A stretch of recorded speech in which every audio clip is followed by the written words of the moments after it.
Hello दोस्तों, नमस्कार दोस्तों। अभी हम देखेंगे पीएनबी के सभी staff to clerk promotion examination के लिए कुछ इंपॉर्टेंट टॉपिक्स को हम कवर करने का प्रयास करेंगे। इसमें हमने दूसरा चैप्टर लिया हुआ है मॉडर्न इनोवेशन इन बैंकिंग। आधुनिक बैंकिंग में नवाचार को समझेंगे। सबसे पहले देखते हैं क्या है यह कि आज की डिजिटल बैंकिंग दुनिया में तकनीकी नवाचार भारतीय बैंकिंग व्यवस्था को अधिक पारदर्शी, कुशल और ग्राहक उन्मुख बना रहे हैं। तेजी से जिनमें विकास हो रहे हैं उसमें देखेंगे ओपन बैंकिंग है, तो बैंक ग्राहकों की जानकारी एपीआई के माध्यम से थर्ड पार्टी से साझा करता है। आरबीआई द्वारा अकाउंट एग्रीगेटर प्रणाली शुरू की गई है, ये ओपन बैंकिंग के अंतर्गत है। दूसरा देखेंगे ब्लॉकचेन तकनीक क्या है, तो इसका उपयोग केवाईसी, क्रॉस बॉर्डर भुगतान व स्मार्ट कॉन्ट्रैक्ट्स में किया जा रहा है। एसबीआई, एचडीएफसी, आईसीआईसीआई जैसे बैंक पहले ही इसे लागू कर चुके हैं। तीसरा है कृत्रिम बुद्धिमत्ता एआई, धोखाधड़ी पता लगाने, चैटबॉट, कस्टमाइज ऑफर के लिए उपयोग हो रहा है इसका। एसबीआई का एसआईए चैटबॉट एक उदाहरण है, ये ध्यान रखना हमें। एसबीआई का एक एसआईए चैटबॉट एक उदाहरण है कृत्रिम बुद्धिमत्ता से। चौथा है साइबर सुरक्षा की ओर से देखेंगे तो डिजिटल हमलों से बचाव हेतु आरबीआई के निर्देश, कार्ड क्लोनिंग, फिशिंग जैसे खतरों से निपटने के लिए उपाय। बैंकिंग ऑफ थिंग्स बोट तकनीक आधारित smart ATM, real time tracking, payment device, ये सब चीज़ें इससे है। Internet of things, transaction alert, location आधारित सेवाएं, बेहतर कस्टमर एक्सपीरियंस। क्लाउड कंप्यूटिंग, लागत में कमी, मापनीयता और तेजी से सेवा। आरबीआई ने क्लाउड उपयोग हेतु दिशा निर्देश जारी किए हैं। एम्बेडेड फाइनेंस, वित्तीय सेवाएं गैर वित्तीय प्लेटफॉर्म जैसे बीएनपीएल में एकत्रित होती हैं। जनरेटिव एआई है, तो डेटा रिपोर्ट, कस्टमर इंटरेक्शन और मार्केट विश्लेषण में सहायता करता है। डिजिटल और क्रिप्टो करेंसी को देखेंगे तो आरबीआई द्वारा सीबीडीसी डिजिटल रुपया का परीक्षण जारी है। भारत में 2 करोड़ से अधिक क्रिप्टो उपयोगकर्ता हैं। डेटा एनालिसिस, धोखाधड़ी पहचान, कस्टमर सेगमेंटेशन और रीड प्रोसेसिंग। बाई नाउ पे लेटर बीएनपीएल, उपभोक्ता किस्तों में भुगतान कर सकते हैं। युवाओं में तेजी से लोकप्रिय हो रहा है सब चीज़ें। तो इससे रिलेटेड हमने दोस्तों कुछ इंपॉर्टेंट एमसीक्यूज तैयार किए हुए हैं, जिसको हम एक नज़र में देख लेते हैं। सबसे पहले पहला क्वेश्चन हमारे सामने है, ओपन बैंकिंग के अंतर्गत किस प्रकार की तकनीकी का उपयोग होता है? तो क्या है? एपीआई। ओपन बैंकिंग के अंतर्गत क्या तकनीकी है? एपीआई का उपयोग हो रहा है। अगला क्वेश्चन है, भारत में ओपन बैंकिंग को बढ़ावा देने के लिए कौन सी पहल शुरू की गई है? तो अकाउंट एग्रीगेटर एए शुरू किया गया है भारत में, ठीक है, ओपन बैंकिंग को बढ़ावा देने के लिए। ब्लॉकचेन तकनीक का प्रमुख उपयोग किस बैंक प्रक्रिया में हो रहा है? तो केवाईसी और स्मार्ट अनुबंध में ब्लॉकचेन तकनीक का प्रमुख उपयोग हो रहा है। अगला है, निम्नलिखित में से कौन सा बैंक भारत में ब्लॉकचेन का उपयोग कर रहा है? तो अभी आईसीआईसीआई बैंक ब्लॉकचेन तकनीक का उपयोग कर रहा है। एसबीआई द्वारा उपयोग किया जा रहा चैटबॉट क्या कहलाता है? तो एसआईए अभी हमने देखा। एआई किस प्रकार से बैंकिंग में सहायक है? तो धोखाधड़ी पहचान व कस्टमर सेवा, इन दोनों में। आरबीआई ने साइबर सुरक्षा पर निर्देश क्यों जारी किए? तो डिजिटल धोखाधड़ी में वृद्धि। अगला है, कार्ड क्लोनिंग किस श्रेणी की समस्या है? तो यह साइबर सुरक्षा की श्रेणी वाली समस्या में आता है। बैंकिंग ऑफ थिंग्स बीओटी किस तकनीक से जुड़ा हुआ है?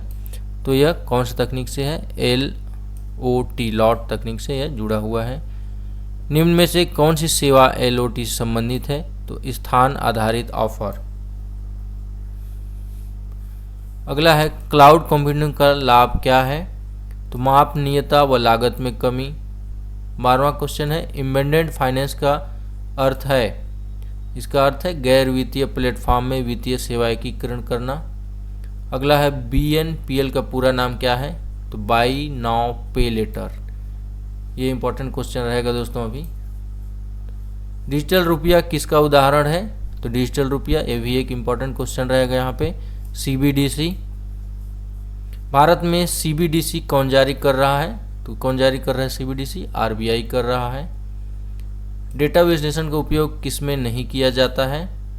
तो मनी लॉन्ड्रिंग में डेटा विश्लेषण का उपयोग नहीं किया जाता है। जेनरेटिव AI का प्रमुख लाभ क्या है? तो ग्राहक संवाद और रिपोर्ट जनरेशन। भारत में AI का बाजार 2025 तक कितना होने की उम्मीद है? तो 7.8 बिलियन। भारत में साइबर सुरक्षा बाजार 2025 तक कितना हो सकता है? तो डॉलर में है 3.5 बिलियन। क्लाउड कंप्यूटिंग का बाजार भारत में 2025 तक कितना हो सकता है? तो डॉलर में है 13 बिलियन। अगला देखेंगे modern banking technology, MCQ set 2 है। तो अकाउंट एग्रीगेटर AA सिस्टम का प्रमुख उद्देश्य क्या है? तो इसका उद्देश्य क्या है? इसका उद्देश्य है वित्तीय डेटा का सुरक्षित और सहमति आधारित साझाकरण करना। दूसरा क्वेश्चन है ब्लॉकचेन तकनीक को सबसे पहले भारत में किस बैंक ने लागू किया? ऊपर भी हमने इस क्वेश्चन को देखा, तो ICICI बैंक ने। अगला है AI आधारित बैंकिंग समाधान जैसे चैटबॉट किस कार्य के लिए सबसे उपयुक्त है? तो ग्राहक पूछताछ समाधान, इसके लिए AI आधारित बैंकिंग समाधान करेक्ट। साइबर सुरक्षा में फिशिंग क्या है? तो ग्राहक को भ्रमित कर संवेदनशील जानकारी प्राप्त करना, यह है फिशिंग। निम्न में से कौन सी तकनीक बॉट बैंकिंग ऑफ थिंग्स से संबंधित नहीं है? तो यहाँ देखिए स्मार्ट ATM बॉट से संबंधित है। NFC आधारित कार्ड, पासबुक प्रिंटर और कनेक्टेड POS मशीन। तो इसमें सही उत्तर क्या है? Passbook printer. भारत में LOT आधारित बैंकिंग सेवाओं का मुख्य लाभ क्या है? तो इसका मुख्य लाभ वास्तविक समय अलर्ट और स्मार्ट ऑफर है। क्लाउड प्लेटफॉर्म अपनाने का लाभ क्या है? तो इससे क्या होगा? तेज प्रोसेसिंग और मापनीयता होगी। इम्बेडेड फाइनेंस का एक अच्छा उदाहरण है। इम्बेडेड फाइनेंस का अमेजन या फ्लिपकार्ट पर बाय नाउ पे लेटर, ये एक अच्छा उदाहरण है इसका। जनरेटिव AI किस प्रकार बैंकिंग को लाभ पहुंचाता है? तो ग्राहक संवाद और रिपोर्ट निर्माण को स्वचालित करना। CBDC से क्या आशय है? तो सेंट्रल बैंक डिजिटल करेंसी, इसका फुल नाम हो जाएगा। डिजिटल रुपया किस प्रकार की मुद्रा है? तो RBI द्वारा जारी की गई डिजिटल करेंसी, ठीक है। बैंकिंग में डेटा एनालिटिक्स का उपयोग मुख्य रूप से किसमें किया जाता है? तो इसका उपयोग ग्राहक विभाजन और धोखाधड़ी रोकथाम।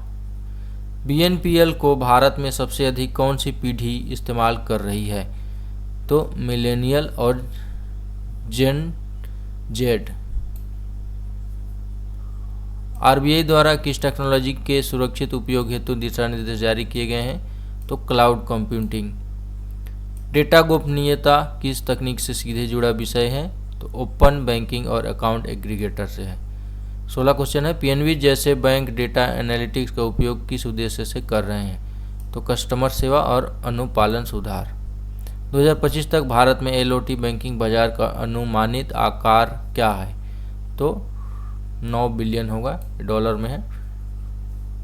निम्नलिखित में से कौन सी तकनीक AI का उदाहरण नहीं है? तो यहाँ पे रियल टाइम ATM रिफिलिंग करना, ये AI का उदाहरण नहीं है। 19वां क्वेश्चन है डिजिटल बैंकिंग में सबसे बड़ा साइबर खतरा कौन सा माना जाता है? तो फिशिंग और कार्ड क्लोनिंग, ये सबसे बड़ा खतरा माना जाता है डिजिटल बैंकिंग में। निम्नलिखित में से कौन सी सेवा इम्बेडेड फाइनेंस का उदाहरण नहीं है? तो इम्बेडेड फाइनेंस का उदाहरण बैंक शाखा से नगद निकासी, ये इसका सही उत्तर होगा। तो इस तरीके से दोस्तों हमने काफ़ी कुछ MCQs यहाँ से देख लिए हैं। आप हमारे YouTube चैनल में जो हमने ब्लॉग का लिंक दिया हुआ है वहाँ से जाके सभी क्वेश्चंस को एंड कंटेंट को प्रॉपर विजिट कर सकते हैं। और चैनल पर पहली बार आए होंगे चैनल को सब्सक्राइब कर लीजिएगा। वीडियो को लाइक करना बिल्कुल मत भूलिएगा दोस्तों। मैं मिलता हूँ नेक्स्ट वीडियो में। वीडियो देखने के लिए आप सभी का बहुत बहुत धन्यवाद।